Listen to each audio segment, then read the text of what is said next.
Good morning, my name is Sydney Armstrong and this is the Delta Collegiate News. Today we'll be discussing the updates on DOGE, VA hospital cuts, and St. Patrick's Day. The Department of Government Efficiency, led by Elon Musk, is currently facing massive pushback from the courts, congressional Democrats, and members of President Trump's cabinet. The Musk-led team initially focused on advocating for government cuts, but has since expanded its influence nationwide. This expansion has led to multiple lawsuits filed by state attorney generals and other plaintiffs who argue that Musk and DOGE have overstepped their legal and constitutional authority. Musk has continued his vocal criticism of Social Security, claiming that 10% of its expenditures are fraudulent.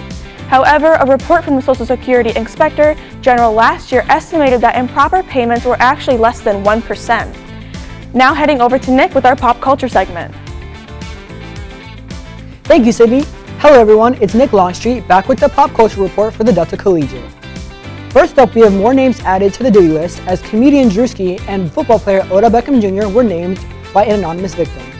The Oscars were this past Sunday and there were some big winners as Adrien Brody took home Best Actor for his role in the A24 film The Brutalist, and Mikey Madison won Best Actress for her role in Anora. Anora also took home Best Picture. After the Love is Blind drama in Season 8, the producers are reportedly looking for nice guys. Wendy Williams' guardianship is being investigated with allegations of elder abuse being raised. The former talk show host was sent to Miami to visit her father without any funds, leading to further legal drama. Now back to you, Sydney. Thank you, Nick. Democratic lawmakers and veterans groups are speaking out against the Department of Veteran Affairs' plans to cut 80,000 jobs. VA Secretary Doug Collins insists the layoffs won't affect services or benefits, but many are skeptical. The cuts were revealed in a leaked memo, and lawmakers say their questions about the impact of the layoffs haven't been answered. Senator Richard Blumenthal called the move reckless and cruel, accusing the administration of putting veterans at risk. Representative Mark Takano warned that cutting VA staff could lead to delays in care. A group of 21 lawmakers sent a letter urging Collins to reconsider, saying the cuts would hurt veterans who rely on the VA for medical care. The cuts follow a review of VA operations, which already saw about 2,500 layoffs. The department is working with Elon Musk's Department of Government Efficiency to reduce staff by 15%. Collins says veterans' care won't be affected, but critics are convinced. Veterans groups are especially concerned since many VA employees are veterans themselves. Retired Major General Paul Eaton says the cuts are about cruelty more than efficiency and could have serious consequences for veterans. The debate continues as lawmakers weigh the long-term effects of the VA. Now heading over to Hal with Women on the Street. Thanks, Sydney. For Women on the Street, we are going around asking students who they look up to the most in honor of Women's History Month. Follow me. I'd say Jane Goodall. She's big into animal science, and that's what I want to go into in my career, so I look up to her.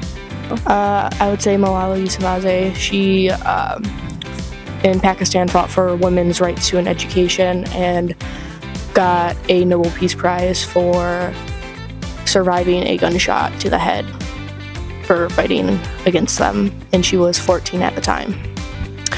I think she's important mainly because she is not someone that is white, but she also, from a young age, knew what she wanted and didn't let anyone stand in her way, even though it could have resulted in her death. Her name is Lauryn Hill. She's a female rapper. She's a pioneer for women in rap, and she paved the way for newer rappers like Nicki Minaj. She came out in like 2010s, but she paved the way for her. And newer rappers like DOGE and Little Sims, so I like Lauryn Hill a lot. All right, well, I am a women's historian here at Delta College, and so I look up to all the women who, before me, wrote women into history, who studied women, and all the women who fought for women's rights and were activists and just were generally awesome people. Well, I mean, my mother has always been my biggest supporter, so she was always the person that probably, she's the reason I'm a historian today. She's the reason that I write women's history, so I owe it all to her. She's the reason I'm on this planet. Wow, those are some great choices. Now back to you, Sydney. Thank you, Hal. Today, people across the nation are celebrating St. Patrick's Day, a holiday known for its festive parades, green attire, and the nod to Irish heritage. From major cities to small towns, events are in full swing, honoring the patron saint of Ireland with music, dancing, and of course, plenty of food and drink. Many cities are hosting lively parades featuring bagpipes, Irish dancers, and floats. Popular landmarks, including fountains and buildings, are being lit up in green to mark the occasion. So whether you're celebrating in style or just wearing your green, happy St. Patrick's Day. As always, stay safe, stay informed, and take care. This is Sydney Armstrong with Delta Collegiate signing off.